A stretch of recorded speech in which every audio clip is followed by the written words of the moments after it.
Hello there, Yotam. This is me, Grandpa, and I am back. Sorry to be away for so long, and I will now continue the story, and I thought maybe I could refresh your memory about Harun and the Sea of Stories and his father Rashid. Uh, he was riding on a big bird called the hoopoe, and a water genie named If came into the story, and they were heading, I believe, for Gup City, where um, help will be gotten for his father. And I'll start reading, and if it's confusing, I will stop and get it straight. So here it goes. I'll read a little bit about what I read already. Water, water everywhere, but not a trace of land. It's a trick, cried Haroun. There's no Gup City here, unless I'm much mistaken. And no Gup City equals no P2C2E house, no walrus, no point in being here at all. Hold your horses, said the water genie. Cool down. Don't blow your top. Keep your hair on.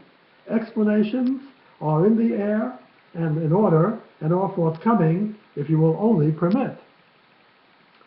But this is the middle of nowhere, Haroun went on. What do you expect me to do out there? To be precise, this is the deep north of Kahani, the water genie replied, and what is available to us here is a shortcut, avoidance of bureaucratic, that's government, procedures, a means of cutting the red tape, which is a way of saying avoiding unnecessary problems.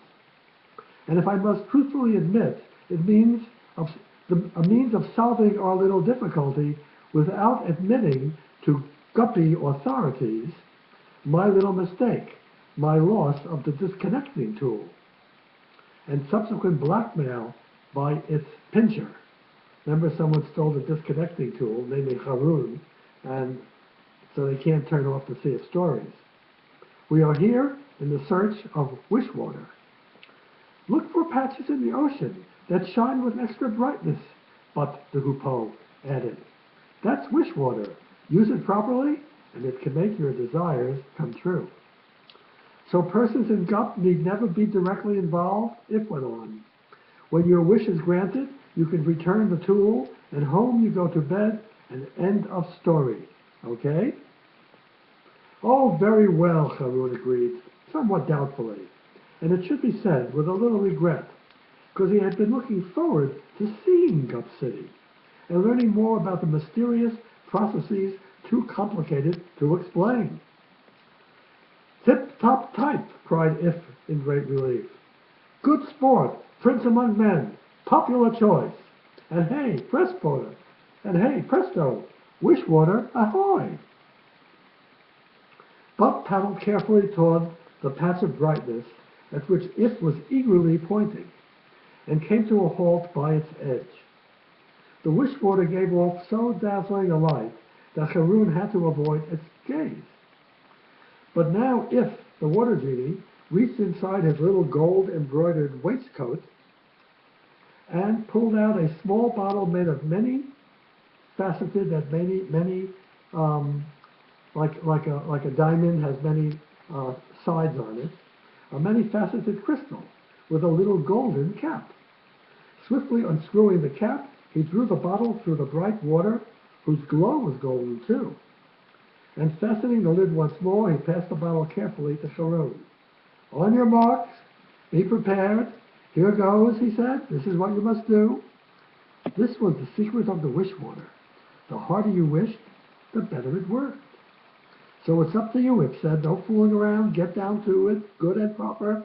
Do serious business, and the wishwater will do serious business for you. And bingo, your heart's desire will be as good as yours. Haroun sat astride Buck the hoopoe and stared at the bottle in his hand. Just one sip, and he could regain for his father the lost gift of the gab. Down the hatch, he cried courageously, unscrewed the cap, and took a goodly gulp. Now the golden glow was all around him, and inside him too, and everything was very, very still, as if the entire cosmos were waiting upon his command. He began to focus his thoughts. He couldn't do it. If he tried to concentrate on his father's lost storytelling powers and his canceled story water subscription, the image of his mother insisted on taking over, and he began to wish for her return instead, for everything to be as it had been before. And then his father's face returned, pleading with him, "Just do this one thing for me, my boy, just this one little thing." And then it was his mother again, and he didn't know what to think, what to wish, until with a jangling noise like the breaking of 1,001 violin strings, the golden glow disappeared, and he was back with If and the hoopoe on the surface of the Sea of Stories.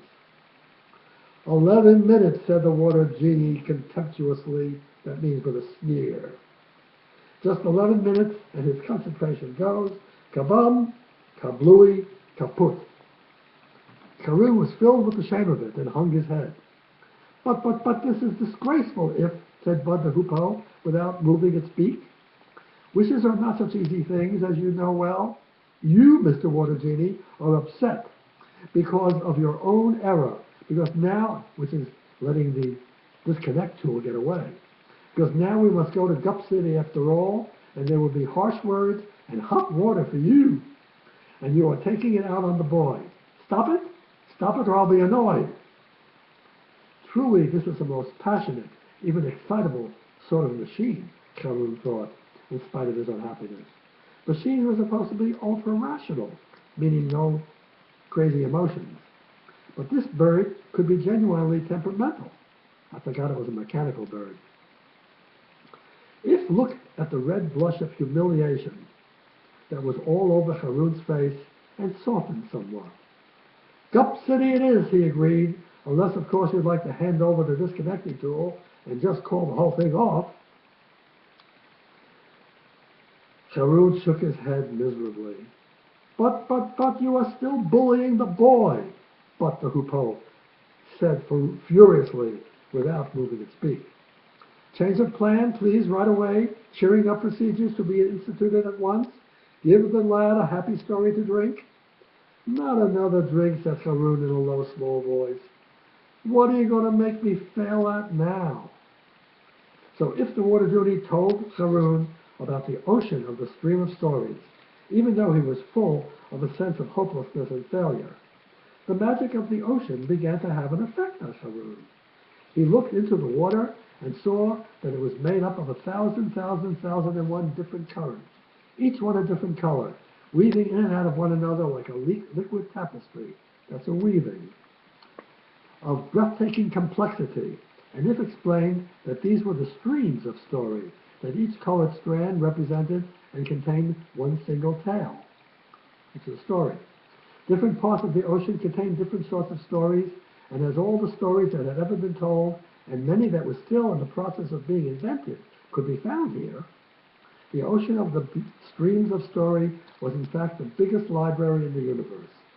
And because the stories were held here in liquid form, they retained the ability to change, to become new versions of themselves, to join up with other stories, and so yet become yet other stories, so that unlikely of the library of paper books, the ocean of the streams of story was much more than a storeroom of stories. It was not dead, but alive. And if you are very, very careful or very, very highly skilled, you can dip a cup into the ocean, if told Karun, like so.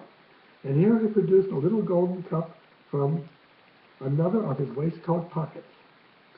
And you can fill it with water from a single pure stream of story, like so. And he did precisely that. And then you can offer it to a young fellow who's feeling sad or blue, so that the magic of the story can restore his spirits. Go on now, knock it down, have a swig, that's a drink, do yourself a favor, if concluded, guaranteed to make you feel a number one. Karun, without saying a word, took the golden cup and drank. I think I read you this. Now it's new. He found himself standing in a landscape that looked exactly like a giant chessboard or checkerboard. On every black square there was a monster. There were 2-tongued snakes and lions with 3 rows of teeth and 4-headed dogs and five-headed demon kings, and so on. He was, so to speak, through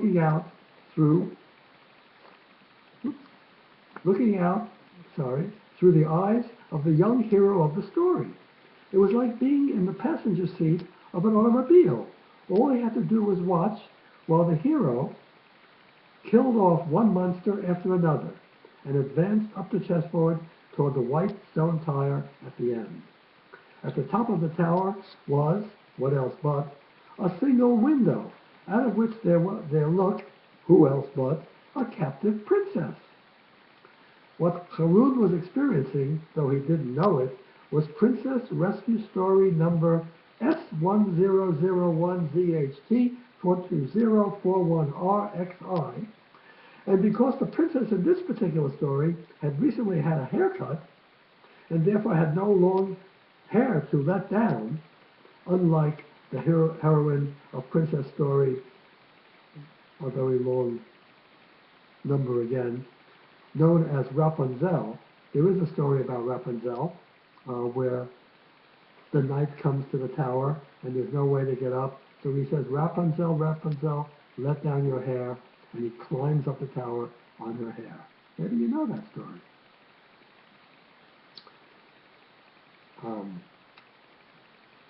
Harun, as the hero, was required to climb up the outside of the tower by clinging to the cracks between the stones with his bare hands and feet.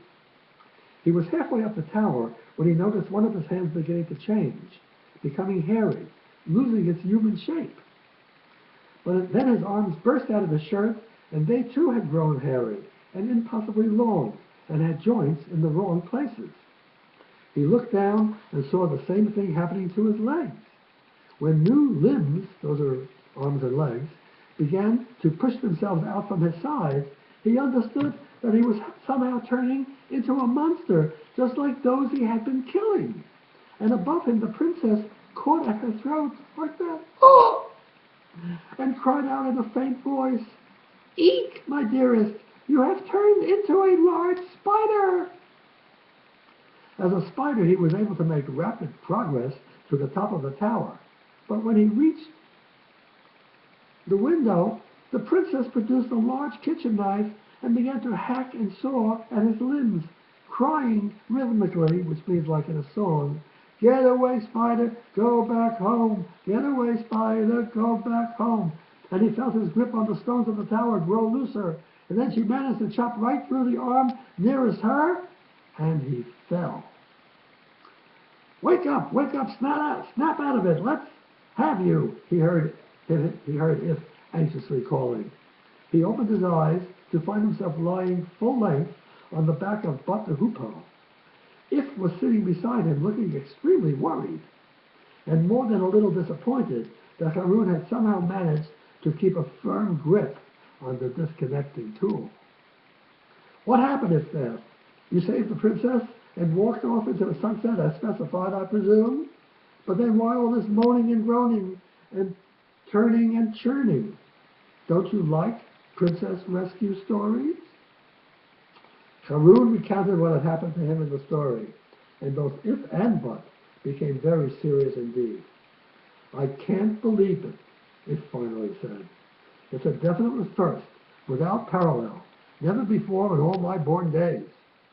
I'm always glad to hear it, said Harun, because I was thinking that wasn't the most brilliant way to cheer me up.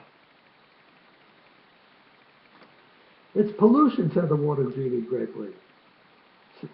Seriously. Don't you understand? Something or somebody has been putting filth into the ocean. And obviously if filth gets into the stories, they go wrong. Hoopoe, I've been away on my rounds too long. If there are traces of this pollution right up here in the deep north, things at Gup City must be close to crisis. Quick, top speed ahead. This could mean war. War with whom, Harun wanted to know. If and But shivered with something very like fear. With the land of Chup on the dark side of Kahani. But the Hoopoe answered without moving its beak. This looks like the doing of the leader of the Chupwalas. the cult master of Bethsaban. And who's that?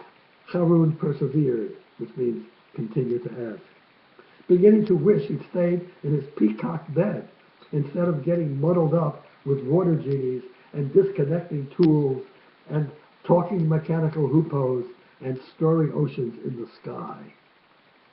His name, whispered the water genie, and the sky darkened for an instant as he spoke it, is Yotam. Should. Far away on the horizon, forked lightning glittered. Forked is like, that. Once, Harun felt his blood run cold. Harun had not forgotten what his father had said about Yotam Shud. Too many fancy notions are turning out to be true, he thought. At once, But the Hoopoe answered, without moving its beak. A strange sort of story moon our Kahani would be, if storybook things weren't everywhere to be found. And Harun had to admit that that was a reasonable thing to say. They were speeding south to Gup City. The Hoopoe had chosen to remain on the water, zooming along like a speedboat, spraying story streams in every direction. Doesn't it muddle up the stories, Harun inquired? All this turbulence, meaning mixing the water up? It must mix things up dreadfully. No problem, cried But the Hoopoe. Any story worth anything can handle a little shaking up. Vaboom! Abandoning what was clearly not a profitable line of conversation, Harun returned to more important matters. Tell me more about Yotam Shud, he requested, and was utterly amazed when If replied in almost the very same words that Rashid Khalifa had used. He is the arch enemy of all stories, even of language itself. He is the prince of silence and the foe enemy of speech. At least, and here the water genie abandoned the somewhat too emotional tone of the preceding sentences, that's what they say.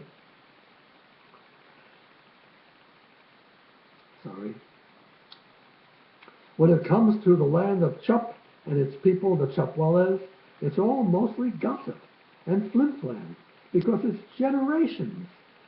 Like generations are like grandfather, father, son, grandson. Generations since any of us went across the twilight strip into the perpetual night. You'll have to forgive me, Harun broke in, but I'm going to need a little help with your geography. Huff! Sniffed But the Hoopoe. Poorly educated, I see. That's totally illogical, Harun retorted, or answered. You're the one who's been boasting about how speed has hidden this moon from people on Earth. So it's unreasonable to expect us to know about its topological features. Topological means the shape of the land, like mountains and valleys. Principal exports, things that they send out, and the like.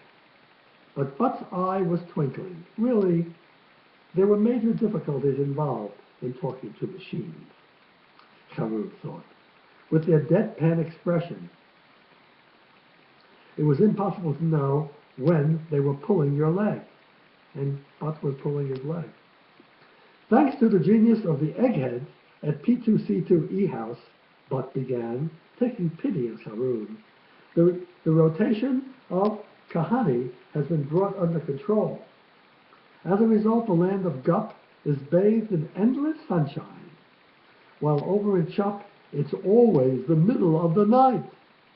In between the two lies the twilight strip, in which, at the Grand Controller's command, Guppies long ago constructed an unbreakable and also invisible wall of force. Its good name is Chatterjee's Wall, named after our king, who of course had nothing at all to do with building it. Hold on a minute, Harun frowned. If Kahani goes round the earth, even if it does go very fast indeed, there must be moments when the earth is between it and the sun. So it can't be true that one half is always in daylight. You're telling stories again. Naturally, I'm telling stories, but the hoopoe replied. And if you have any arguments, please take them up with the walrus. Now, excuse please, while I pay attention ahead to the volume of traffic, as it has dramatically increased. Okay, I'm going to stop now, and I will continue in just a few minutes. So you'll have two stories.